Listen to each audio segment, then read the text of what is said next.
Hi friends, नमस्कार। स्वागत है आपका हमारे YouTube channel exam pulse with Ankit पर। और आज की वीडियो का विषय होगा पार्ट्स ऑफ स्पीच। आज हम सीखेंगे पार्ट्स ऑफ स्पीच। आइए स्टार्ट करते हैं वीडियो को और टॉपिक को फोकस करते हैं। टॉपिक का नाम है पार्ट्स ऑफ स्पीच। आज हम सीखेंगे parts of speech. Parts of speech. अब तो पहले जानते हैं कि पार्ट्स ऑफ स्पीच का हिंदी क्या होता है। तो इसको हिंदी में कहते हैं शब्द भेद। शब्द भेद, शब्द भेद। अब शब्द भेद में देखें तो शब्द क्या है। इसके पहले वाली वीडियो में हमने शब्द के बारे में, वर्ड के बारे में बताया हुआ है। ठीक, एक बार हल्का सा फिर यहाँ आपको बता दे रहे हैं। देखो, जब हम वर्ड पढ़ते हैं तो वर्ड को दो पार्ट में तोड़कर पढ़ते हैं। ठीक, देखो यहाँ पे थोड़ा दिखा देते हैं, इसको भी रोक देते हैं। यहाँ देखते हैं, हम जब वर्ड को स्टडी करते हैं ना, तो वर्ड को स्टडी करते हैं, वर्ड अर्थात शब्द, शब्द को जब हम स्टडी करते हैं इसको दो पार्ट में तोड़ते हैं। ठीक, क्या है? On the basis of, on the basis of, on the basis of modern grammar, modern grammar, on the basis of modern grammar. ठीक, ये है पहला। और दूसरा है on the basis of, on the basis of, basis of traditional grammar, traditional grammar.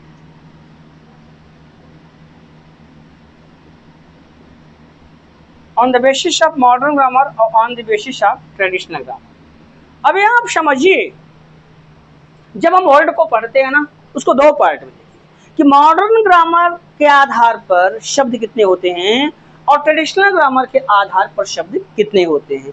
अभी तो हमारा टॉपिक है पार्ट्स ऑफ स्पीच, लेकिन पार्ट्स ऑफ स्पीच को अच्छी तरह समझने के लिए, क्योंकि पार्ट्स ऑफ स्पीच का हिंदी अगर देखें तो होता है शब्द भेद। तो शब्द क्या है पहले इसको जाने। जब शब्द को पढ़ने गए तो देखो, पार्ट्स ऑफ मॉडर्न ग्रामर में जो पहला पार्ट है वो है साउंड, ध्वनि, और दूसरा जो पार्ट है वो है लेटर, अक्षर, और तीसरा जो पार्ट है वो है वर्ड। तो वर्ड क्या होता है तो हमने आपको बताया ही था पहले, इसके पहले वाली वीडियो में। कॉम्बिनेशन ऑफ टू और more letters which produces meaningful sound is called word. जब दो या दो से अधिक वर्ण, लेटर आपस में मिलते हैं और उनके मिलन से एक स्वतंत्र सार्थक ध्वनि उत्पन्न होती है, उसे वर्ड कहते हैं। अब वर्ड बहुत बृहद है, तो इनके अध्ययन को आसान बनाने के लिए इनको दो पार्ट में तोड़ दिया गया। On the basis of modern grammar, on the basis of traditional grammar. तो on the basis of modern grammar, on the basis of traditional grammar. जैसा कि हम जानते हैं ट्रेडिशनल ग्रामर में, एज वी नो, जैसे कि हम जानते हैं ट्रेडिशनल ग्रामर में all the words of English language have been divided into 8 major categories according to their use।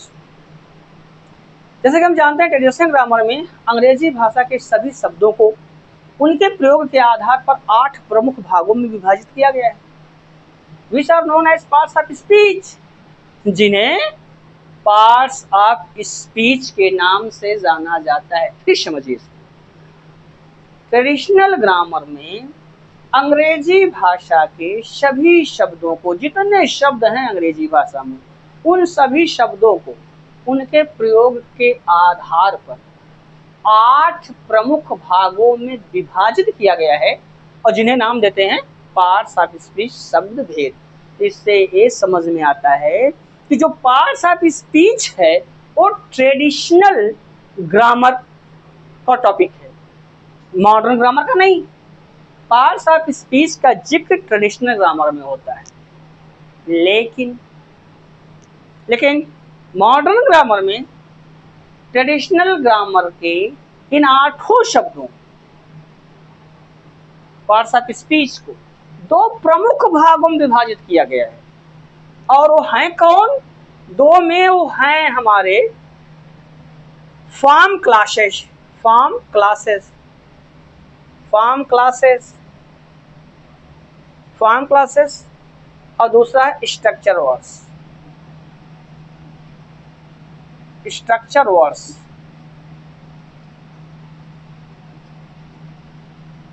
अब समझिए आप, ट्रेडिशनल ग्रामर में अंग्रेजी भाषा के सभी शब्दों को 8 प्रमुख भागों में विभाजित किया गया है, जिन्हें हम पार्ट्स ऑफ स्पीच कहते हैं। इनकी संख्या 8 है, लेकिन इन 8 को मॉडर्न ग्रामर में 2 भाग में विभाजित किया है।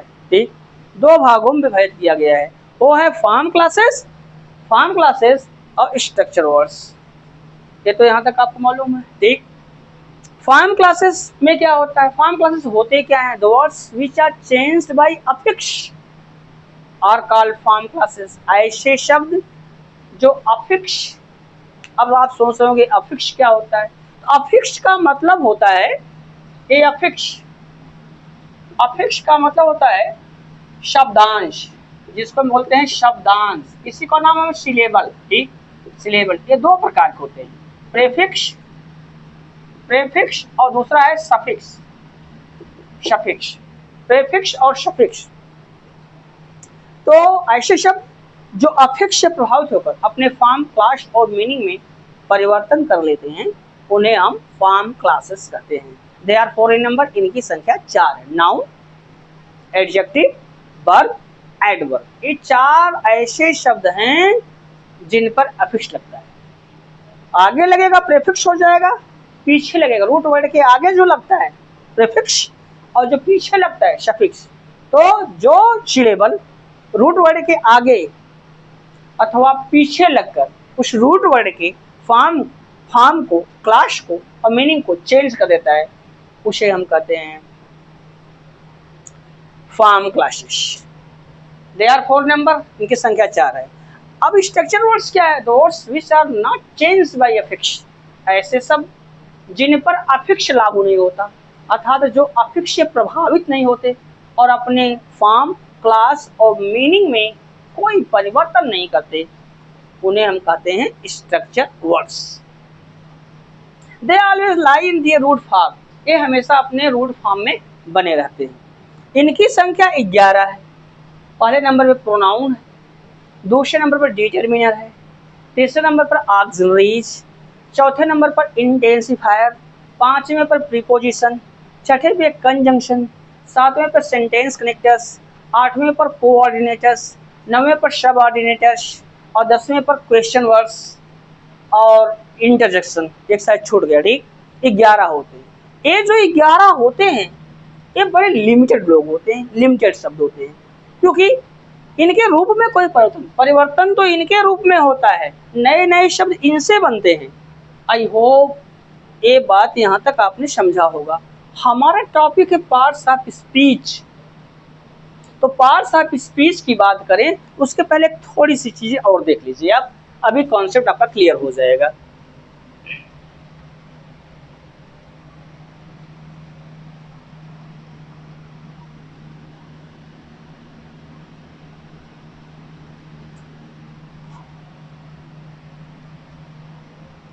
जब हम वर्ड को ना इस तरह से पढ़ते हैं, word on the basis of, on the basis of traditional grammar, on the basis of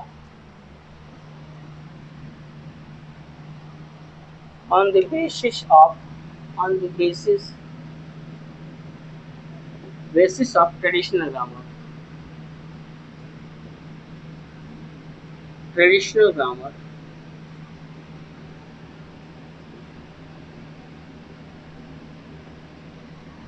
याद रखो। ट्रेडिशनल ग्रामर के आधार पर, ठीक, ट्रेडिशनल ग्रामर के आधार पर शब्दों को 2 भाग में डिवाइड किया गया है। ठीक, पहले नंबर पे है रूट वर्ड। रूट वर्ड, इसी का दूसरा नाम है, इसी को हम बेस वर्ड भी बोलते हैं, बेस वर्ड। ओ नहीं, एक मिनट हो गया, यहाँ पे कुछ प्रॉब्लम हो गया है, पहले समझिए। ये 2 पार्ट में डिवाइड करेंगे। ठीक, on the basis of, on the basis of formation, on the basis of formation, जिसको कहते हैं रचना के आधार पर। अब यहाँ है दूसरा, on the basis of parts of speech. On the basis of parts of speech, parts of speech. अब समझिए, ये दो पार्ट में डिवाइड हो गए, ठीक। On the basis of formation, संरचना के आधार पे शब्द दो प्रकार के होते हैं, ठीक। एक होता है रूट वर्ड, और इसी को दूसरा नाम देते हैं बेस वर्ड, और इसी को हम प्राइमरी वर्ड भी कह सकते हैं, प्राइमरी वर्ड, जिनको क्या हिंदी में कहता है मूल शब्द। अब याद रखो, on the basis of formation, संरचना के आधार पे शब्द दो होते हैं, होता है पहला रूट वर्ड, इसी का दूसरा नाम है बेस वर्ड, और तीसरा नाम है प्राइमरी वर्ड। शब्द का मतलब होता है मूल शब्द या रूट शब्द। अब यहाँ देखिए, दूसरा जो इसमें कंपाउंड वर्ड है, वो है कंपाउंड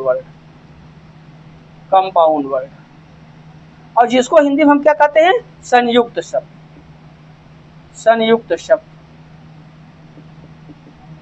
अब हल्का सा इनके बारे में जान लीजिए थोड़ा सा। ये देखिए, फिर समझिए, जब हम वर्ड को पढ़ते हैं ना, तो on the basis of formation की बात करें तो दो प्रकार के होते हैं, ठीक। पहला है रूट वर्ड, उसी का दूसरा नाम है बेस वर्ड, और इसी का तीसरा नाम है प्राइमरी वर्ड, जिनको हिंदी में कहा जाता है मूल शब्द, और दूसरा हमारा कंपाउंड वर्ड, हिंदी में इसको कहते हैं संयुक्त शब्द। थोड़ा सा आप इनके बारे में जान लो। रूट वर्ड क्या होता है, हमने आपको बताया ही होगा। रूट वर्ड वो शब्द होते हैं भाषा के, किसी भाषा के रूट वर्ड उस भाषा की वो शब्द होते हैं जिन्हें लैंग्वेज, भाषा अपनी कोख से जन्म देती है, अर्थात भाषा की कोख से जन्म लेने वाले शब्द उस भाषा के रूट वर्ड कहलाते हैं। या ऐसे समझो, दो words which don't have affix before after them are called root words। ऐसे शब्द जिनके पहले अथवा बाद में कोई अफिक्स नहीं लगा रहता है, जिनके पहले कोई प्रीफिक्स और बाद में कोई सफिक्स नहीं लगा रहता है, उन्हें हम रूट वर्ड कहते हैं। और ऐसे ही शब्दों के आगे प्रीफिक्स और पीछे सफिक्स लगाकर नए नए शब्द बनाए जाते हैं। ये तो हो गया रूट वर्ड। कंपाउंड वर्ड क्या होता है? अब कंपाउंड वर्ड का मतलब संयुक्त शब्द। The words which are formed by joining two और more primary words are called compound words. Compound words ऐसे होते हैं जिनकी रचना दो या दो से अधिक प्राइमरी वर्ड को जोड़ के की जाती है। जब दो या दो से अधिक प्राइमरी वर्ड को जोड़कर एक नया शब्द बनाया जाता है, उस नए शब्द को हम कंपाउंड वर्ड कहते हैं। कंपाउंड वर्ड की ये विशेषता है कि कभी कभी कंपाउंड वर्ड में जो शब्द आते हैं, जुड़े होते हैं, उनके बीच में हाइफन का प्रयोग होता है। कभी कभी हाइफन का प्रयोग नहीं होता है, दोनों को अलग अलग लिखा जाता है। तो कभी कभी दोनों को बिना हाइफन के एक शब्द के रूप में लिख दिया जाता है, जैसे ब्लैक बोर्ड हुआ, व्हाइट बोर्ड हुआ, पोस्ट मास्टर हुआ, ठीक, मूनलाइट हुआ, सनलाइट हुआ, एटसेट्रा। तो यार लोग, कंपाउंड वर्ड्स क्या है? कंपाउंड वर्ड्स ऐसे शब्द हैं जिनकी रचना दो या दो से अधिक प्राइमरी वर्ड्स को जोड़ कर की जाती है। इनकी विशेषता का कभी कभी कंपाउंड वर्ड में हाइफन का प्रयोग होता है, तो कभी कभी दोनों को, कंपाउंड वर्ड के दोनों शब्दों को बिना हाइफन के अलग अलग लिखा जाता है। तो कभी कभी दोनों को बिना हाइफन के एक शब्द के रूप में लिखा जाता है। आई होप ये समझ में आ गया होगा। अब क्या on the basis of parts of speech, तो अब ये हमारा on the basis of parts of speech, तो आपको पता ही है कि शब्द कितने होते हैं। ए हमारा है पहला नाउन, दूसरा हमारा प्रोनाउन, और तीसरा हमारा है एडजेक्टिव, और फिर अगला हमारा है वो है वर्ब, फिर हमारा है एडवर्ब, फिर हमारा है प्रीपोजिशन,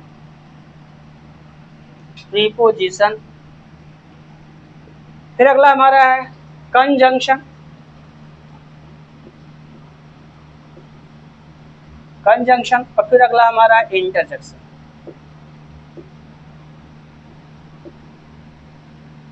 यहाँ जो आप वर्गीकरण देख रहे हैं, डिवीजन तो देख रहे हैं, a on the basis of traditional grammar के आधार पर शब्दों को इतने भागों में डिवाइड किया गया है। On the basis of parts of speech 8 प्रकार के होते हैं, जैसे noun, pronoun, adjective, verb, adverb, preposition, conjunction, induction. These are called parts of speech. इन्हें पार्ट्स ऑफ स्पीच कहा जाता है। तो आइए हमारा जो टॉपिक है उस पर चलते हैं, parts of speech.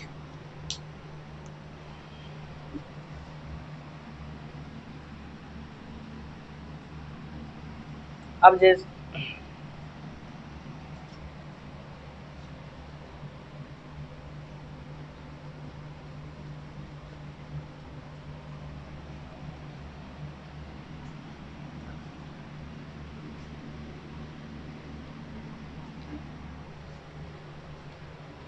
Parts of speech, parts of speech. अब यहाँ समझिएगा, मैंने आपको बताया पार्ट्स ऑफ स्पीच। पहले जानो पार्ट्स ऑफ स्पीच होता क्या है।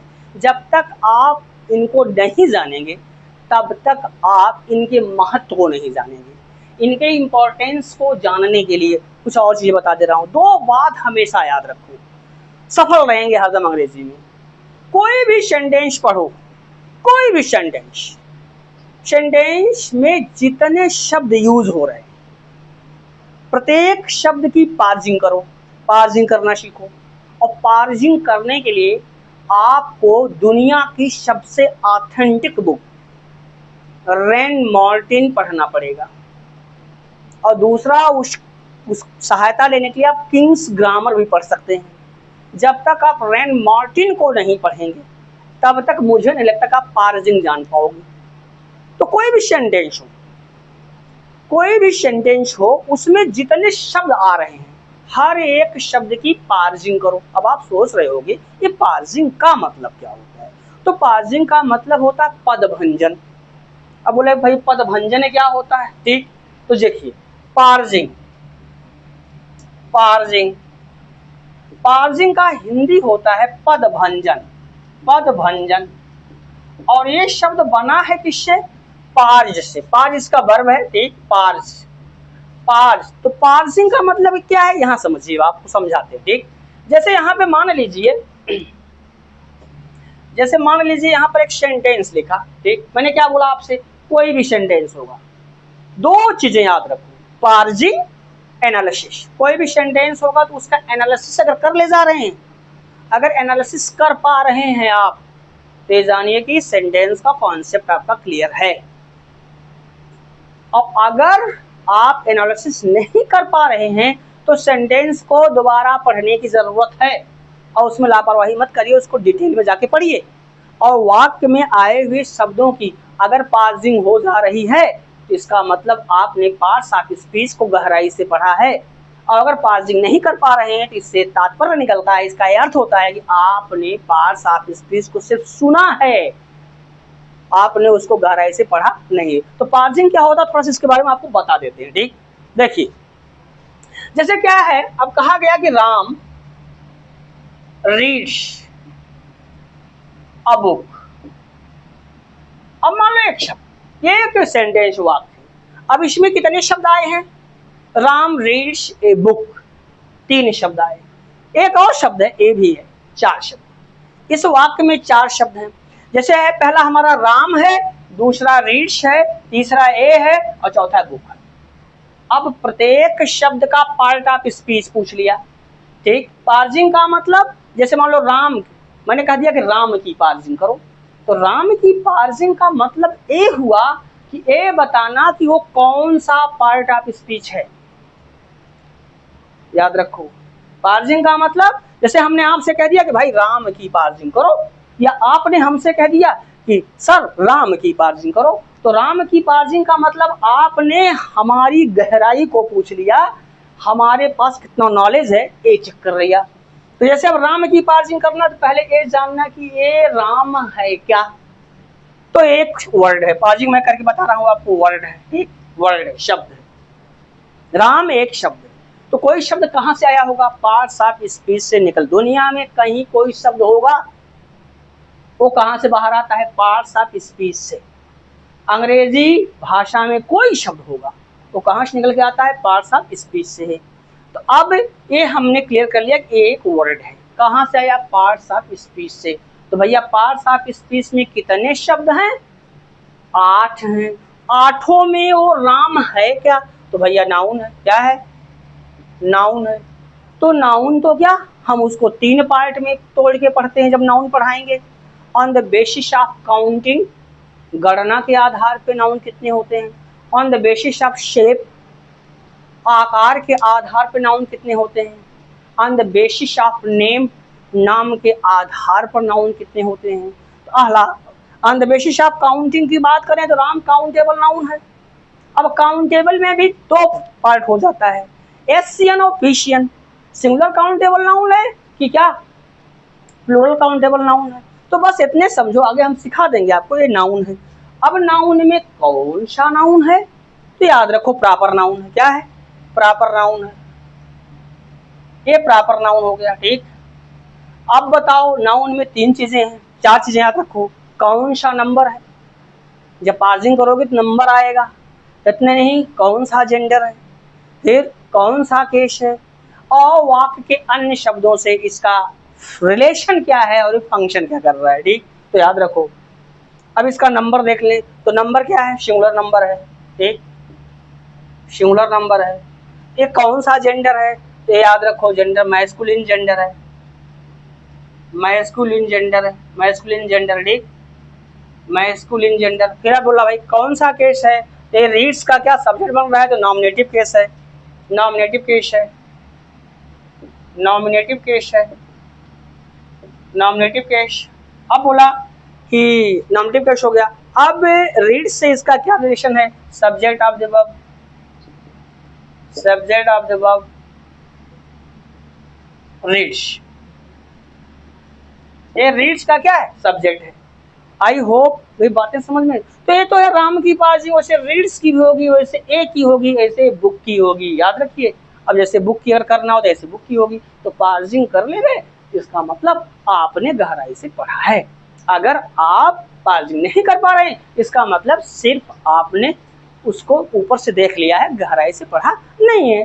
तो पार्सिंग का मतलब सब बताना होगा।